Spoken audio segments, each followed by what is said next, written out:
En Ángeles y Demonios, una antigua sociedad secreta conocida como los Illuminati han vuelto a la vida con una conspiración para destruir a la Iglesia Católica. La ciudad de Roma oculta un rompecabezas que solo el experto en simbología de Harvard, Robert Landon, puede resolver. ¿Dónde irá Landon a continuación? Las pistas apuntan a la ciudad donde se fundó su propio país, Washington, D.C., y a otra sociedad secreta que podría estar oculta a plena luz del día, los francmasones. Washington, D.C. se convertirá en la llave de Salomón, igual que París en el Código da Vinci, igual que Roma en Ángeles y Demonios. Nos dirá cuántos de los padres fundadores, George Washington, Paul Revere o Benjamin Franklin, eran francmasones. La gente se preguntará de qué va todo esto y cómo es que nuestros libros de historia no lo explican. Algunos teóricos de la conspiración creen que los Illuminati se volvieron más letales que nunca, infiltrándose entre los francmasones, desde donde planearon conspiraciones que ayudaron a iniciar el comunismo e incluso la Revolución Francesa. ¿Podría la francmasonería estar detrás de estas supuestas conspiraciones? ¿Es el escándalo del Banco Vaticano la prueba más reciente del poder de la sociedad secreta?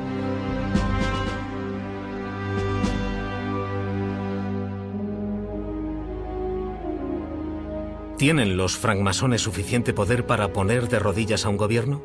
En 1982, en Italia, un escándalo bancario internacional reveló que el Vaticano y la logia secreta P2 de los francmasones italianos formaban parte de una compleja red de fraude e intriga.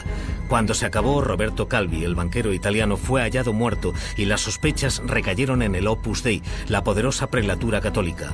Incluso la muerte del Papa Juan Pablo I se convirtió en parte del plan. Actualmente, la muerte de Calvi sigue siendo un misterio sin resolver, y hay gente que cree que Juan Pablo I, que solo fue papa durante 33 días, fue asesinado para evitar que hablase públicamente sobre el escándalo. El escándalo del Banco Vaticano se descubrió en 1978 y parece que fue una alianza entre ciertas autoridades del Vaticano, la conspiración criminal que se esconde tras la logia masónica conocida como P2 y varias personas más dentro de la Iglesia, que podían no ser criminales, pero se oponían a algunas de las doctrinas que el Papa Juan Pablo I iba a introducir en el catolicismo. Existía el rumor de que iba a permitir el control de natalidad, por ejemplo, y la mafia. Varios líderes del gobierno que eran miembros de la logia P2 renunciaron y el gobierno italiano se vino abajo. El grupo P2 usaba la francmasonería de la misma manera que los Illuminati, como medio secreto para emprender una empresa criminal. Usaban los apretones de mano, los compromisos mutuos y la confianza para cumplir una agenda que no tenía absolutamente nada que ver con la francmasonería. Acontecimientos como el escándalo del Banco Vaticano alimentan las teorías de la conspiración modernas que se basan en la idea de que una hermandad secreta controla la riqueza del mundo y planea un nuevo orden mundial. A menudo se rumorea que la francmasonería y los Illuminati están involucrados, que sus líderes dirigen encubiertamente organizaciones como el Banco Mundial, Naciones Unidas y la CIA. Un nuevo orden mundial es un plan para dominar el mundo en nombre de algún oscuro grupo que mueve los hilos, a veces identificado con Satán, y otras con la gente extraordinariamente rica. Hay tantísimo material de los extremistas sobre esa teoría que uno puede confundirse muchísimo. La mayoría de las conspiraciones sobre el nuevo orden mundial tienen como participantes a los sospechosos habituales: los jesuitas, los masones, la Liga Antidifamación, la Comisión Trilateral y la familia Rockefeller. Es cierto que a los Rothschild siempre les acusan de ser partidarios de un nuevo orden mundial. La versión religiosa de las teorías de la conspiración sobre el nuevo orden mundial, cuyo teórico más conocido es Pat Robertson, afirma que el nuevo orden mundial son en realidad los preliminares de la toma de poder global por parte del anticristo. Los teóricos de la conspiración creen tener muchas pruebas que indican que las personas más poderosas del mundo están orquestando los acontecimientos. ¿Son los francmasones parte del plan? Aunque la francmasonería moderna es una de las mayores organizaciones benéficas del mundo, las teorías de la conspiración en las que supuestamente están involucrados los Illuminati y los francmasones parecen estar relacionadas con casi todos los acontecimientos del mundo, desde la Revolución Francesa hasta el llamado simbolismo escondido de la investidura de George Bush. La historia de la francmasonería, la sociedad secreta más vieja, más grande y menos entendida, es tan provocativa como cualquier libro de Dan Brown. Germinó a partir de misterios ocultos, emergió durante la Edad Media europea y después cruzó el océano para echar raíces en un mundo nuevo llamado América. Mucha gente sospecha que la historia se hace más grande y más fuerte día a día. Los Illuminati se fundaron en 1776 en Bavaria. Los fundó un profesor jesuita de la Universidad de Ingolstadt, llamado Adam Weishaupt. Su influencia se extendió ampliamente gracias a su relación con la francmasonería. El estrato social de la gente a la que atraían los Illuminati era muy similar al entorno mayoritariamente de clase media de los masones. Existía el deseo de mantener un cierto secretismo, porque después de todo, las ideas de liberalización política eran peligrosas, al menos a los ojos de los gobiernos absolutistas. Aunque los Illuminati de Weishaupt duraron menos de una década antes de ser barridos por la Iglesia, la francmasonería se convirtió en un vehículo clandestino ideal para su supervivencia. Los masones, bien establecidos a finales del siglo XVIII, tenían logias en toda Europa. Los miembros eran prominentes ciudadanos de la comunidad. La naturaleza de sociedad secreta de los dos grupos y sus relaciones dieron lugar a el mito de los Illuminati, que dice que continúan teniendo influencia en los acontecimientos mundiales.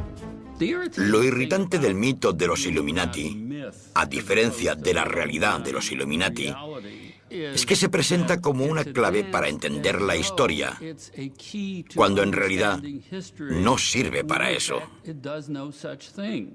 La francmasonería ha estado unida a muchas de estas conspiraciones porque la sociedad no tiene una estructura centralizada. Cada logia es independiente. Los únicos rasgos comunes entre ellas son la tradición y los rituales. En la masonería no hay un organismo central que determine las leyes de cada logia, cada país y cada situación.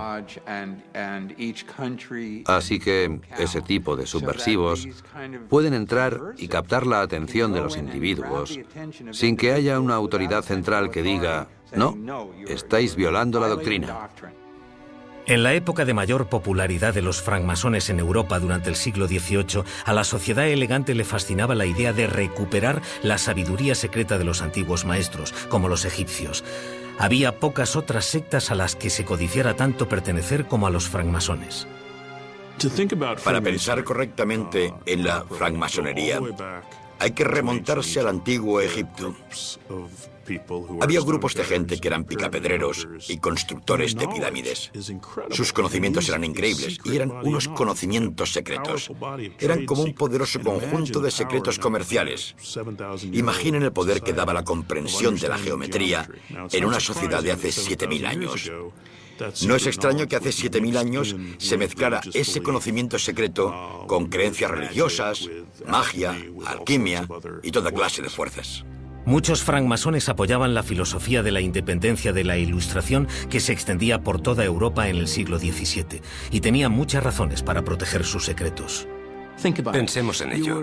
Hablamos de países europeos en los que había monarquías absolutistas e iglesias absolutistas, y donde cualquiera que discrepara podía perder la vida. Y los francmasones empezaron a unirse y a tener ideas nuevas, a preguntarse por qué una persona podía reclamar el derecho divino de gobernar de manera absolutista, o por qué había gente que podía afirmar que era la única poseedora de la verdad. Así que tenían que ser discretos porque se metían en cosas que podían costarles la vida. Como organización, la francmasonería se originó entre los picapedreros medievales que tallaban las grandes catedrales. Como trabajaban en enormes proyectos que se tardaba años en completar, formaban logias que servían como lugares de alojamiento y protección mutua. Cuando la construcción de catedrales empezó a decaer, se admitieron hombres que no eran picapedreros en las logias. Se convirtieron en clubes sociales de élite. A la gente se le ofrecía la oportunidad de entrar a una especie de grupo misterioso y mítico.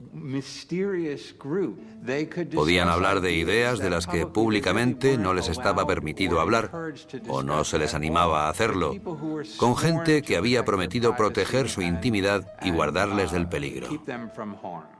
Cuando francmasones más especulativos se unieron a sus filas, conservaron todas las creencias ocultas del grupo, que tenían un significado manifiesto para los no iniciados, pero otro significado secreto para los que habían avanzado más. Los francmasones estaban dispuestos a morir por sus creencias. ¿Qué era ese conocimiento peligroso y secreto?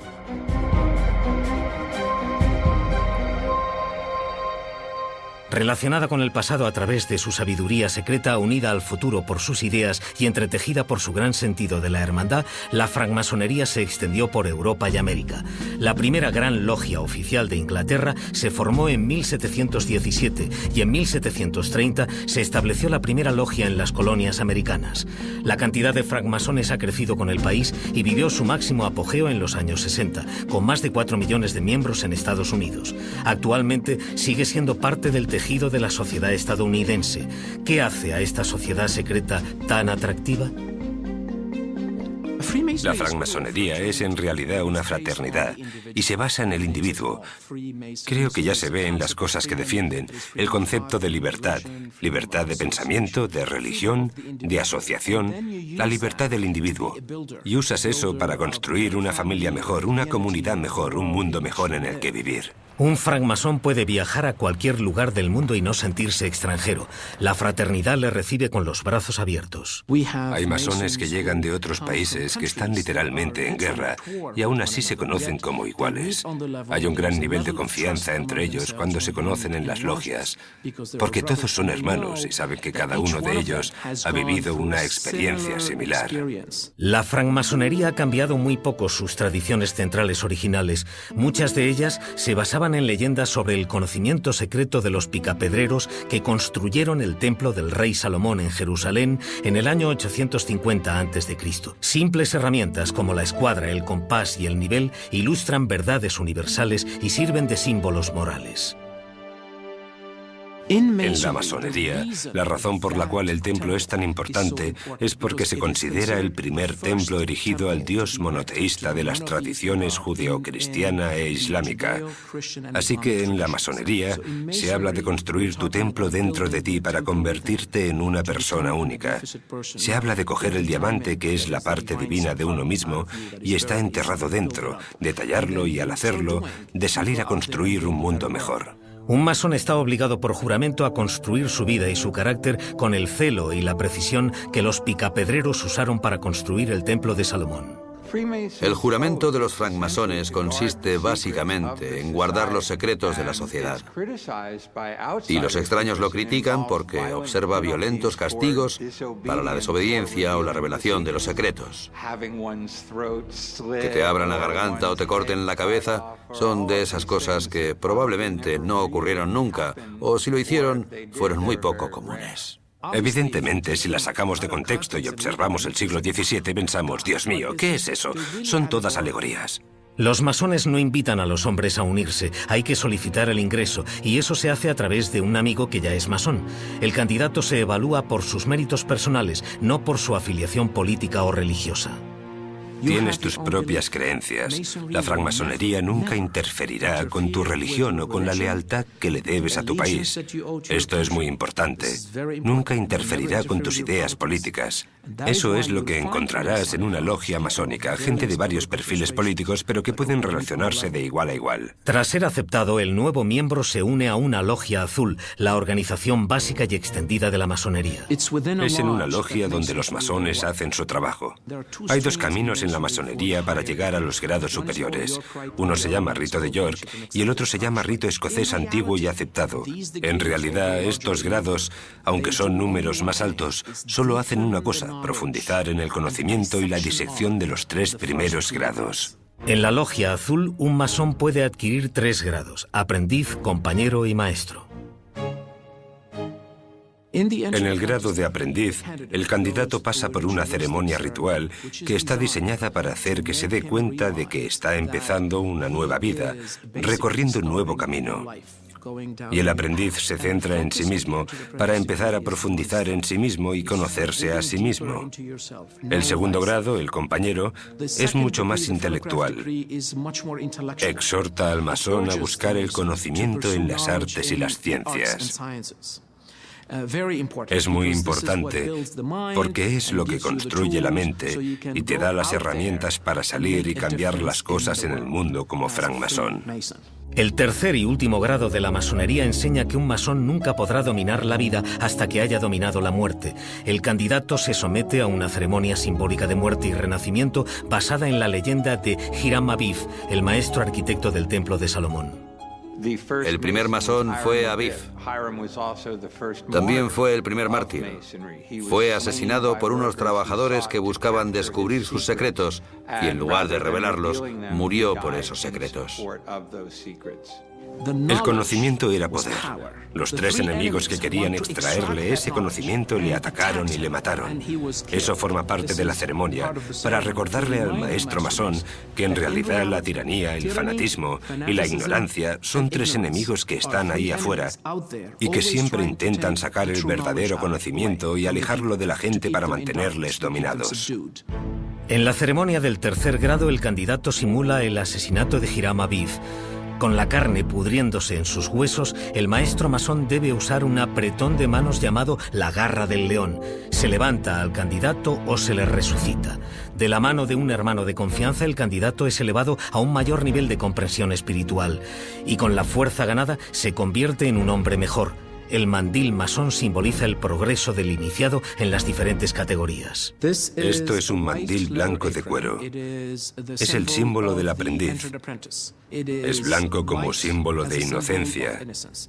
Y en el mundo civilizado, allá donde existe la masonería, este es el mandil de los iniciados. La leyenda de Hiram Abiff transmitió el marco de trabajo para el propósito simbólico de la hermandad.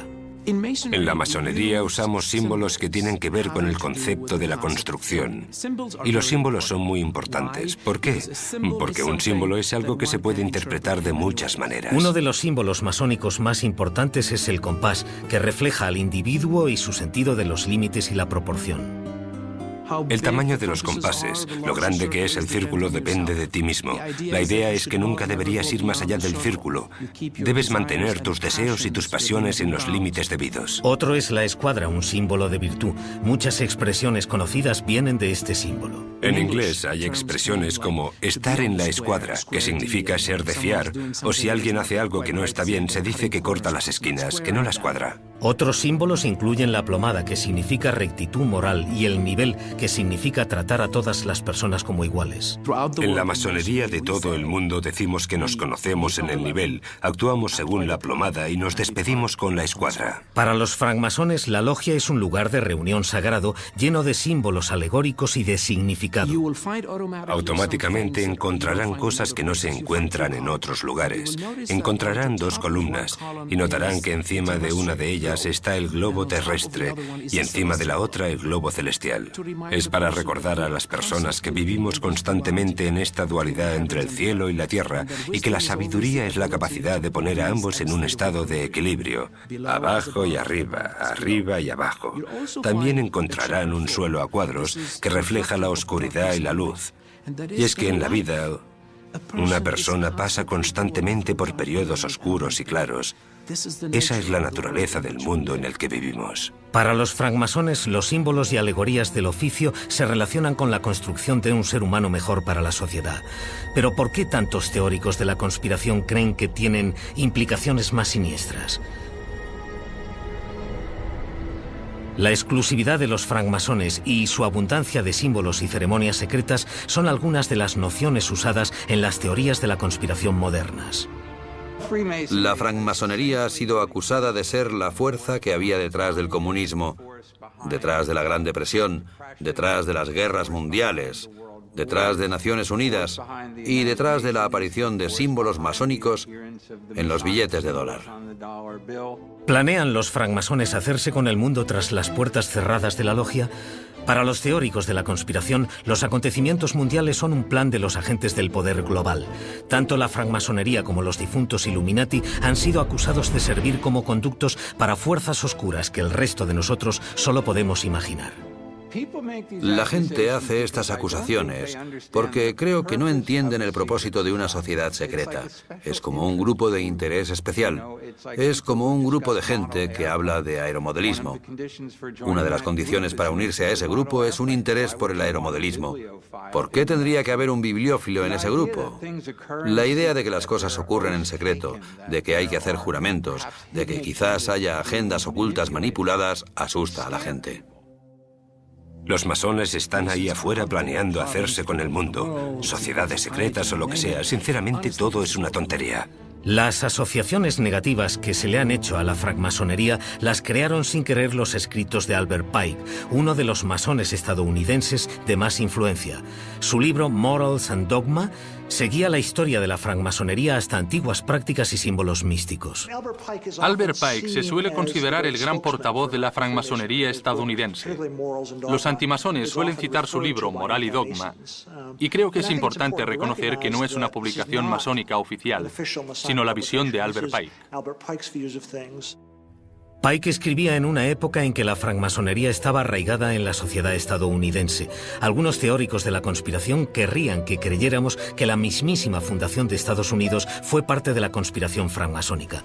¿Podrían estar en lo cierto? Muchos de los primeros héroes estadounidenses como Paul Revere, Benjamin Franklin y George Washington eran francmasones. Es sorprendente que los teóricos de la conspiración crean que la formación de Estados Unidos fue un plan francmasónico. Señalan el billete de $1 como prueba. El billete de dólar, tal y como existe en la actualidad, tiene en el reverso un símbolo considerado masónico. Es una pirámide inacabada y en lo más alto está el ojo que todo lo ve, que simboliza el ojo que todo lo ve de Dios, una providencia para la nación. Esto se considera generalmente un símbolo masónico. De hecho, más o menos en el año 1800, casi cualquier estadounidense lo hubiese considerado un símbolo masónico. La primera vez que el ojo que todo lo ve apareció en público fue en el billete de dólar en 1935. Henry Wallace, un francmasón, se lo sugirió a Franklin Roosevelt, otro francmasón, y acabó por añadirse al billete de dólar. El término que hay bajo el ojo que todo lo ve se traduce como un nuevo orden de los siglos que encaja con la creencia de los padres fundadores de que construían un modelo para el resto del mundo. Mucha gente preocupada por los valores originales sobre los que se fundó Estados Unidos pensó que, poniendo ese sello en el billete, Roosevelt estaba proclamando una especie de nuevo orden de los siglos, una forma de socialismo que evolucionaría hacia el comunismo y, de un modo u otro, establecería ese estado totalitario que ellos y muchos otros temían. Los estadounidenses creaban una nueva clase de sociedad, un nuevo tipo de gobierno que idealmente debía durar durante siglos y ser un modelo para el resto del mundo. Así que en ese sentido la masonería se habría visto a sí misma como parte de ese esfuerzo. Si miramos la pirámide, bajo ella se lee Novus Ordo Seclorum, que en latín significa nuevo orden de los siglos. Pero no es una conspiración, no es una toma del poder mundial. Lo que significa es que los fundadores estaban estableciendo un nuevo orden. El nuevo orden se basaba en 3 pilares: libertad individual, gobierno del pueblo y gobierno de la ley. Y eligieron una pirámide para afirmar que construir ese nuevo orden que actualmente llamamos democracia era algo muy difícil. Muchos afirman que el ojo que todo lo ve indica que Estados Unidos se creó a partir de una relación con Dios. Realmente es para subrayar y hacer hincapié en la libertad de conciencia. Si eres judío, cristiano, musulmán o monoteísta, puedes interpretarlo como el Dios que todo lo ve, omnipotente, omnipresente. Si eres budista, podría ser la fuente de luz interior. Podría ser el tercer ojo de la sabiduría. Se puede interpretar de la manera que se quiera. Nos recuerda quiénes somos como nación. cuál es nuestro objetivo y qué protecciones se consagran en nuestras leyes. Para los teóricos de la conspiración, el billete de dólar es la intervención de los francmasones en el diseño de la Nueva América. La copia del plano de Washington, D.C. es otra prueba más. No hay absolutamente ninguna otra capital en el mundo que fuese diseñada como Washington, D.C. Se diseñó sobre un mapa con una intención, que reflejase a través del simbolismo los ideales y principios del gran experimento estadounidense y lo que los padres fundadores tenían en mente. George Washington insistió en que el distrito se construyera en forma de escuadra. ¿Podría esta forma ser un símbolo? En la masonería, la escuadra es un símbolo muy poderoso. Es un símbolo de virtud y sabiduría. Y la idea era que esta nueva forma de gobierno, este nuevo orden, iba a funcionar como la escuadra. Transparencia y franqueza, y la gente sabría cómo se tomaban las decisiones. De hecho, las piedras angulares del distrito se pusieron en ceremonias masónicas. El Capitolio estadounidense tiene una piedra angular masónica. La Casa Blanca también tiene una piedra angular masónica. Y el monumento de Washington tiene una relación aún más estrecha con la masonería. La ciudad se dividió en 4 cuadrantes: noroeste, nordeste, sudoeste, sudeste. En el centro está el Capitolio. Las calles están numeradas y ordenadas alfabéticamente, de una manera científica, y es una forma de diseñar la ciudad. Y eso también enviaba otro importante mensaje, que era que el nuevo orden no iba a basarse en la religión para gobernar los asuntos del mundo como en la antigüedad. Este nuevo orden se basaría en la razón y el método científico. Hay gente que ha visto en el diseño geográfico de Washington una especie de código masónico. Y es verdad que los edificios de Washington a menudo se inauguraban con ceremonias masónicas. Pero el entorno de Washington, D.C. está creado más bien como la representación simbólica del gobierno. El centro es la colina del Capitolio, el Capitolio de Estados Unidos, y todo irradia de allí. Así que el simbolismo de Washington no me parece un simbolismo masónico oculto. Algunos masones creen que se tardaron deliberadamente 7 años en construir el edificio original del Capitolio y otros edificios clave. También el Tribunal Supremo o el monumento conmemorativo de Lincoln, 7 años. Eso podría ser pura coincidencia. Pero el número 7 es esencial en la masonería porque el templo del rey Salomón, según la Biblia, se construyó en 7 años. El único masón conocido involucrado en el diseño de la ciudad fue George Washington. Pero un no masón, Thomas Jefferson, estuvo a cargo del proyecto. Muchos teóricos de la conspiración ven una red de suministro para las fuerzas oscuras incluidas en el diseño de la ciudad. Algunas de las teorías de los teóricos de la conspiración dicen que hay símbolos ocultos para el diablo o lo que sea, que son satánicos. Son todo tonterías. La colocación espacial de monumentos es una manera de hacer accesibles las fuentes de poder virtualmente supernatural. Y eso me parece una fantasía. Y también una proposición completamente ridícula. Un ejemplo de simbolismo francmasónico es el monumento a Washington diseñado por el arquitecto Robert Mills como homenaje al primer presidente. El obelisco es un rayo de luz. Representa el concepto de la diversidad de los 7 colores del espectro dentro de la unidad de la luz.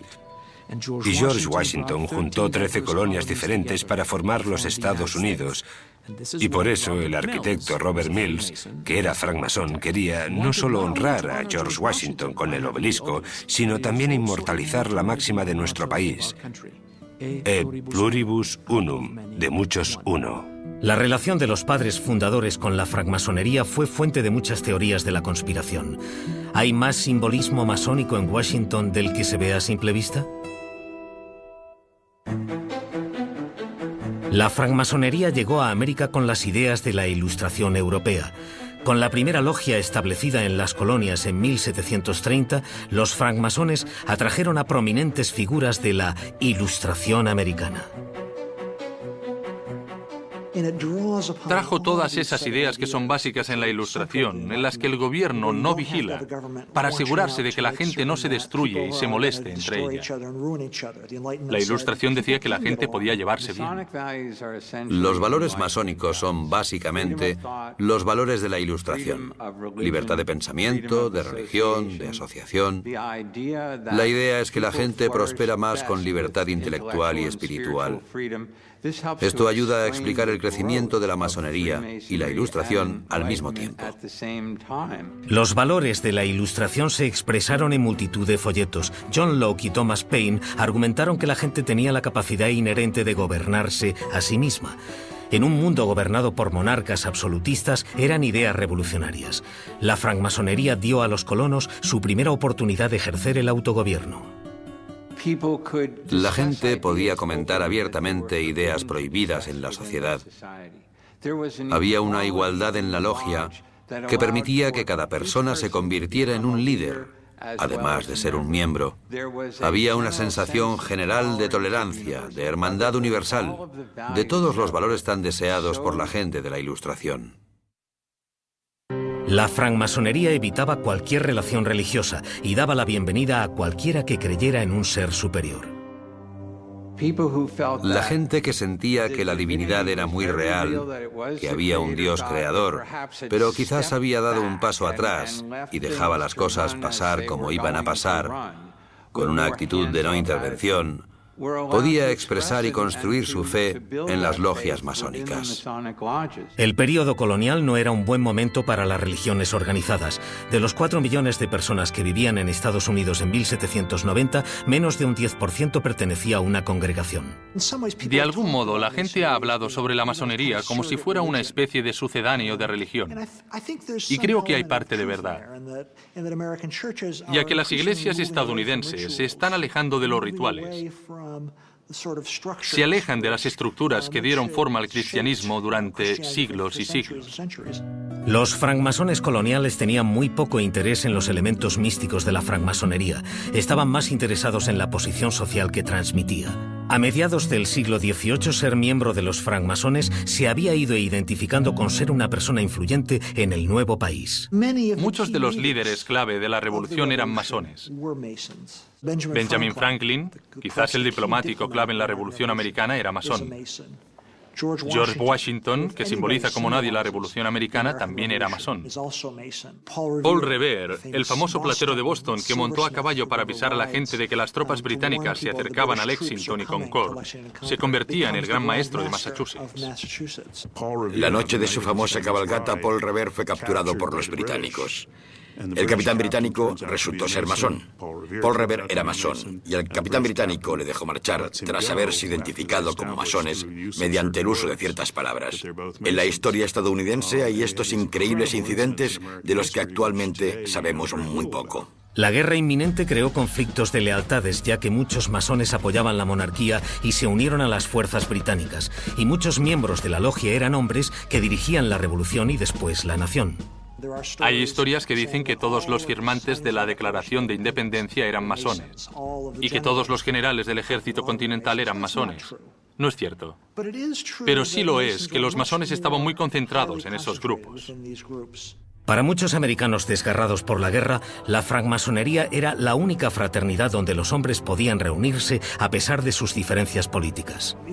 Había logias en el ejército de los patriotas y en el ejército británico. Pero en cierto sentido, la masonería cruza las líneas enemigas. Hay un caso en el que un general americano descubrió el material de una logia británica y se lo devolvió en lugar de quedárselo. Y dijo que eran enemigos en algunas cosas, pero que seguían siendo hermanos. De los 5 americanos llamados padres fundadores, Benjamin Franklin, Edmund Randolph y George Washington eran miembros documentados de la fraternidad. Participaron en la redacción de la Declaración de Independencia y la Constitución. ¿Podría la francmasonería haber influido en esos documentos? No tengo ninguna duda de que si miramos la historia de Estados Unidos y cómo se formaron, si miramos a los padres fundadores, las piezas clave, la masonería era definitivamente parte integrante de su vida. ¿Dirían que como eran masones querían hacer esto o aquello? No. La masonería es algo que realmente se interioriza. Uno de los padres fundadores que usó su identidad de francmasón para relacionarse fue Benjamin Franklin, natural de Boston. Impresor de clase media, fue el diplomático más importante, un hombre de Estado que personalizaría los valores de la francmasonería. Franklin, de algún modo, no está tan bien como para hacer lo que hace la gente con la que se relaciona en la logia. Es un artesano en alza, alguien que está ascendiendo, pero está involucrado en un oficio que le pone en contacto con otras ideas. Y más tarde no solo se convierte en el jefe de la francmasonería de Pensilvania, sino que mientras está en Francia, durante la Revolución Americana, también se involucra con la masonería de allí. Y de hecho, Benjamin Franklin es la persona que introduce a Voltaire, uno de los grandes símbolos de la Ilustración. Le introduce a la logia francesa. El primer presidente de Estados Unidos ha sido más controvertido debido a su relación con los francmasones que cualquier otra antigua figura estadounidense. Washington se unió a la orden masónica bastante pronto. Solo tenía 20 años cuando entró. Y era muy activo, y asistía a ceremonias y actividades públicas que se organizaban alrededor del ejército continental. Ciertamente escribió acerca de los valores de la Ilustración que propugnaba la francmasonería. Y hablaba bien de la francmasonería. De hecho, les oponía a los Illuminati, a los que realmente odiaba y temía. Y trabajaba para evitar cualquier influencia que se les atribuyera a ellos en el diseño de Estados Unidos.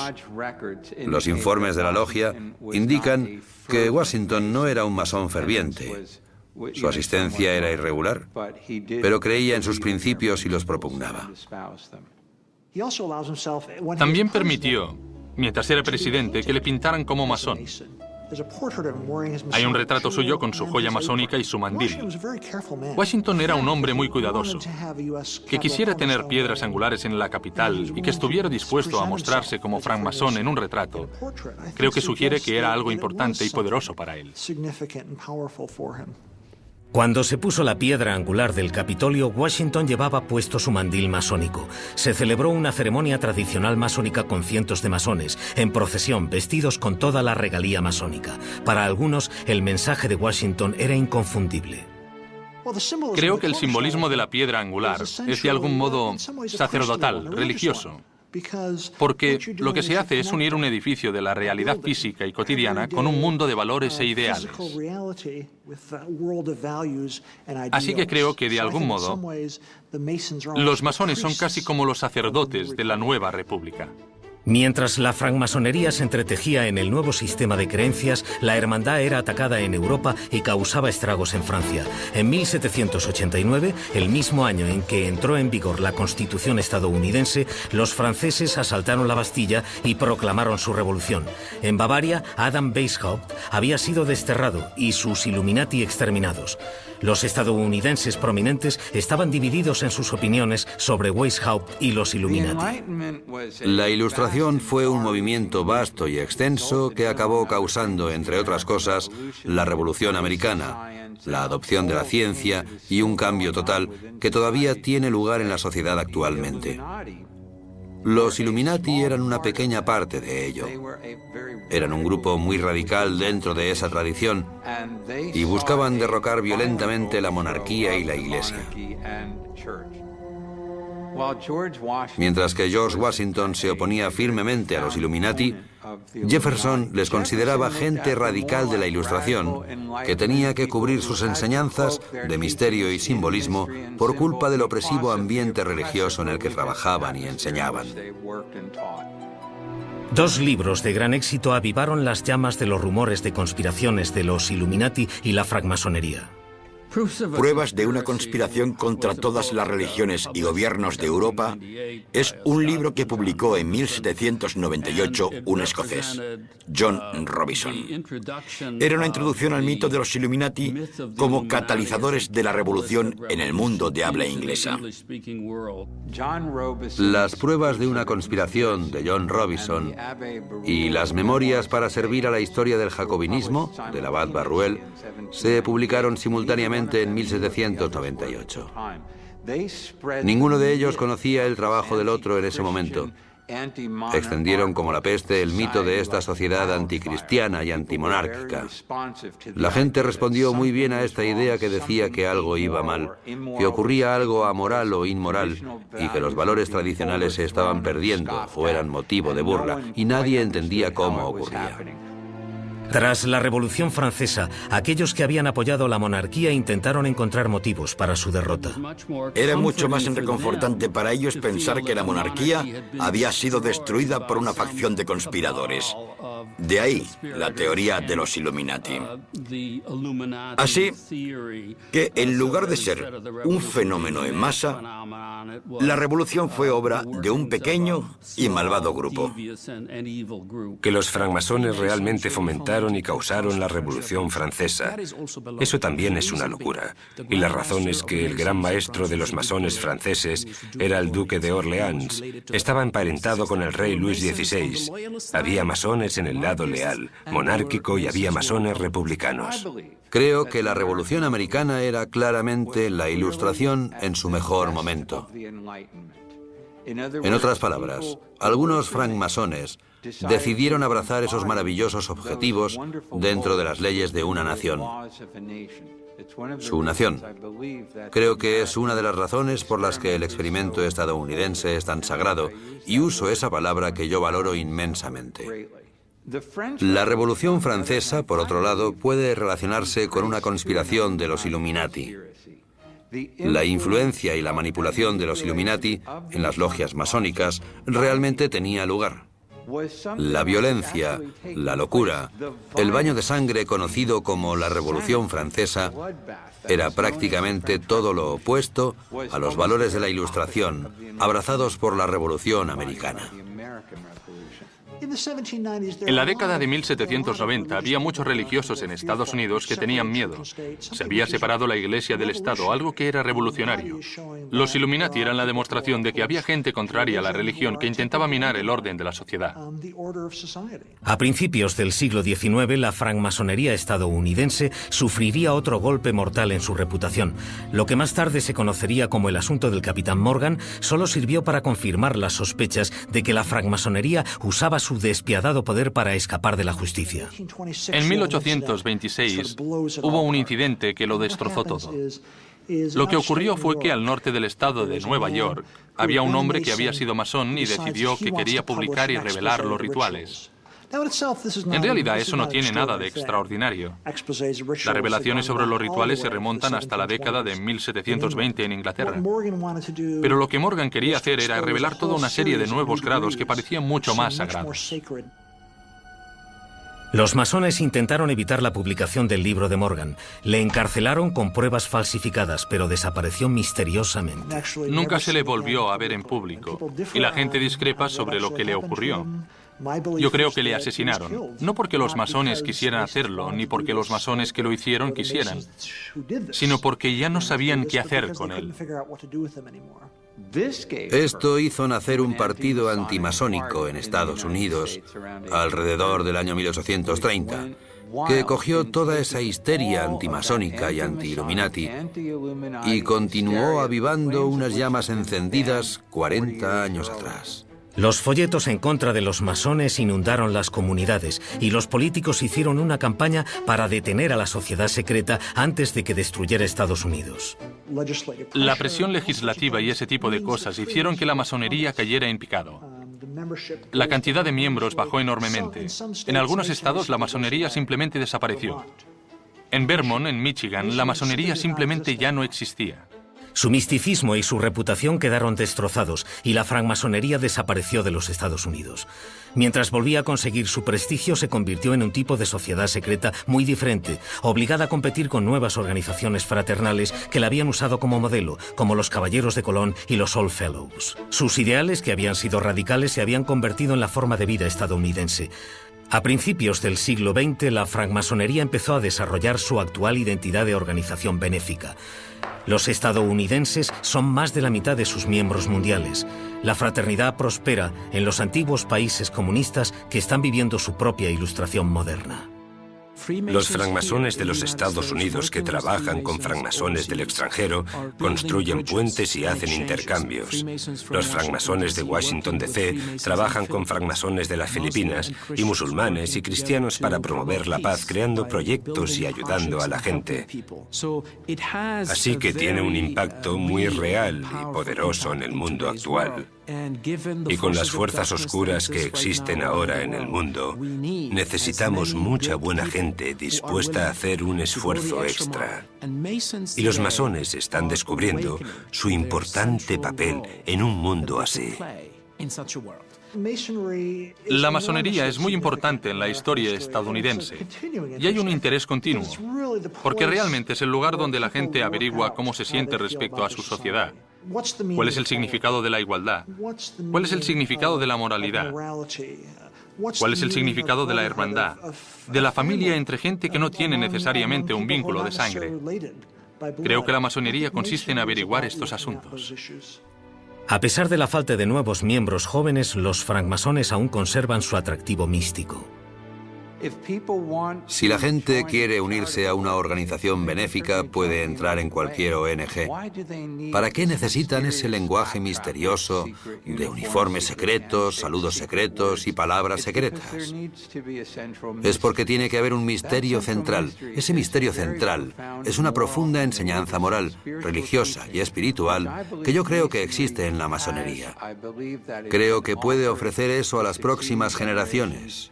Y creo que lo hará. La francmasonería reúne millones de dólares para buenas obras y cada logia lleva a cabo su trabajo en su comunidad. Normalmente tienen programas que tienen algo que ver con el crecimiento intelectual y social y el desarrollo, ideas de las cuales hablan los masones. Algunas logias están más orientadas a lo social y son más benéficas, así que se centran en lo que necesita la comunidad. Pero lo que no hay son conspiraciones. Los francmasones están orgullosos y honrados por el papel que han jugado en la fundación de los valores, en la construcción del país y en dar forma a su carácter. ¿Cómo puede un grupo de gente tan diversa, con opiniones tan diferentes, contra todo pronóstico, contra el Imperio Británico, unirse y pensar en este increíble experimento? Aún con todos sus fallos es un gran experimento. Si pudieron hacer eso, ¿qué podemos aprender de ellos? El próximo libro de Dan Brown seguro que incrementará los conocimientos y el interés por la francmasonería. Va a hacer que mucha gente conozca su historia, particularmente el periodo de los padres fundadores, y creo que a la gente le va a interesar mucho. ¿Forma la francmasonería parte de una vasta conspiración para controlar el mundo? No veo la francmasonería como una conspiración. No la veo como un plan secreto que intenta conseguir ciertos objetivos. Lo que veo es que, en cierto modo, la democracia es la mayor conspiración de todas. Porque, mediante métodos democráticos, el mundo ha cambiado de un modo increíble y el poder ha pasado de los que antiguamente eran poderosos al pueblo. Y en ese sentido, podemos ver que la visión de los francmasones se ha hecho potencialmente real a través de la práctica de la democracia.